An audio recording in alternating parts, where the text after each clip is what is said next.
So, welcome to the FWA review. This week is a little bit different. We're in Spain, we're in the heart of Barcelona, the new Camp Nou, I think it is. Guillem Balague is with me, and we've just seen a remarkable game. Tottenham through to the last 16 of the Champions League, remarkably because they were bottom of the group, I think, after 3 games, and they just about did it tonight, thanks to Inter drawing with PSV. Liverpool are through as well, and we've got more Champions League games to come this week. But just talk us through Tottenham's performance tonight.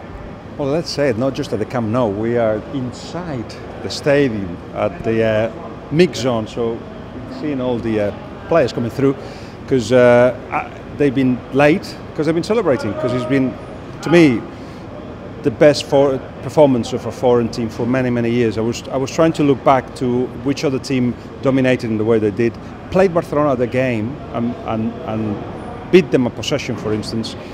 They could have scored 4 or 5. I know Barcelona hit the post a couple of times, yeah, but the performance was superb in terms of collective effort with the ball, without the ball, the movement, the pressure high. You could see, and I was talking to some of the players, how it was relatively easy for Spurs to build from the back. Well, for Barcelona, they lost possession a few times, so they were better than Barcelona at that. And before anybody says, yeah, but this was Barcelona B, let me remind you that there was World Cup winners at Barcelona, World Cup semi-finalists, Champions League winners. You had the best, one of the best goalkeepers in Europe, actually, and at least the goalkeeper of the fashionable team of Holland, in Silesen. Coutinho cost the same as the 11 that Spurs put on the pitch. Wow. Just one player. And of course, there's Dembele and a Martian, Messi played in the last, what was it? Half an hour, yeah, 27 minutes, I think, wasn't it? Yeah. It's not Barcelona, is it? They were absolutely superb.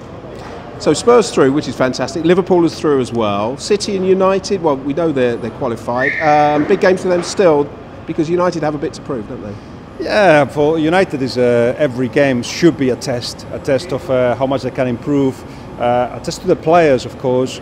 They'll be challenged by Valencia, and then the next round is where it will determine how good they are. But in terms of Liverpool, we need to see the game because we were here, of course. Yeah. But I heard it was 20-odd shots on goal and chances, and Alisson at the end had to save Liverpool, which means that this Champions League just portrays what you are. Unless you finish things, you won't go far. But if you create those chances, you're talking about a team that is able, again, in a pressure-high moment, able to deliver with the result, but by the sounds of it, with the performance too. And of course, we're looking back over the weekend as well. They're now leading the Premier League. What a Premier League. I've said for many years, when people were saying La Liga is like, the Scottish League or whatever, there's Real Madrid and Barcelona and that's it. And I was saying, no. What it is that these two guys are so good that everybody else on the table looks worse, but actually they are very good. When they go to Europe, it's 22 titles won by Spanish teams out of the last 30. And we've seen the same in the Premier League, I think. Manchester City superb, Liverpool superb, ahead of everybody else. Does that mean that the league is non-competitive? What it means really is that there are 2 teams that are doing everything perfectly, verging on the perfect almost. One defeat amongst both of them. So it's going to be interesting to see if the Premier League goes that trend of separating, despite the money, separating the top and the bottom, and you're going to see more of 5-0, 6-0, because that will go against the the product being sold as the best around. But meanwhile, it's time to enjoy what Liverpool can produce in a different way to last season. And of course, Liverpool are top because City lost at Chelsea, a remarkable result in itself. But obviously, the whole incident was overshadowed by the Raheem Sterling racism row, and we've seen an enormous reaction to that. And if anything, perhaps it's good in highlighting the issue. His response to it has been very mature, and if anything comes of it, it will be a benefit, won't it? Yeah, it's created a debate. It's allowed people to have the say. It's exposed names and newspapers, and it's exposed the coverage of a certain part of the media. So that's true. I just think that it shouldn't come from him, and it should have come much earlier. It should be ourselves who actually look at the coverage and say this is not right. And I think if both of us are honest, we knew it wasn't right. We carry a voice, we carry some weight. We should have used that more often, because undercurrently, if that's a word, racism has been present all my time in England. And the fact that now you've got police and cameras in the Premier League stadiums means that you don't see it. It's not that obvious, unless it gets caught as he was in this case. It perhaps for some it's funny to just throw a banana, not meaning not knowing the meaning of it. Very poor. Things are no worse than 20 years ago. Things are no worse than 10 years ago. But it's not gone. It never went because it's there.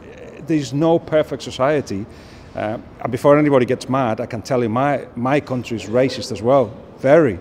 And we have our own issues and we have to deal with it in our own way. But it's naive, number one. It's naive to think that, oh, it's all coming back. No, it was always there. And also, we should have done much more to show that this is not gone and things can be done better. That still people are arguing that the coverage is not racist.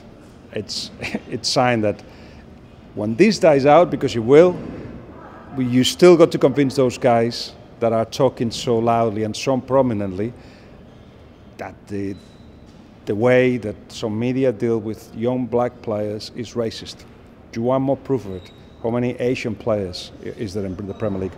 How many Asian managers? How many black managers? How many women in the board? How many gays have come out? There's so much to sort out. Please let not think that we sorted and we're just a mature society, because we're not. There's still plenty of fights to fight, plenty of battles to fight, and this is just one of them. It's good that now we got the players on board as well, yes, to argue it, but there's still lots to sort out. Yeah, and of course a very mature response from Raheem himself, which hopefully that will start to lead to action where people will start to make moves, make strides, not just pay lip service. You're quite optimistic. I'm a bit more pessimistic in the sense that this is just going to be a step and it will die out. Why is everybody on board on this? Because British media is all about controversy and personality. You've got both in one. Great. It gives you clicks, it gives you, covers and all that. When days die out, let's see what happens. Let's see if things have changed. I hope it does, because it is now also the responsibility of the people that read the newspapers and those that know that we are right in what we're saying to act. The battle is every day and every minute. You have to battle it every day and every minute. Otherwise, this won't go away, and it won't go in our lifetime. We know this. But I think it's a good reminder that we're not perfect and that the battle continues. Fantastic. Guillem, thank you for your time. And again, what a remarkable night here in the Camp Nou. Yes, and also in second medal we beat Bedford Town. This is the Bedfordshire Senior Cup. We're in the semi-finals, so big night. Been out all around. Well, you know the FWA, we cover football at every level, and we're always interested. So come and see us soon. Keep us in touch. Good. Cheers. Thank you. All right.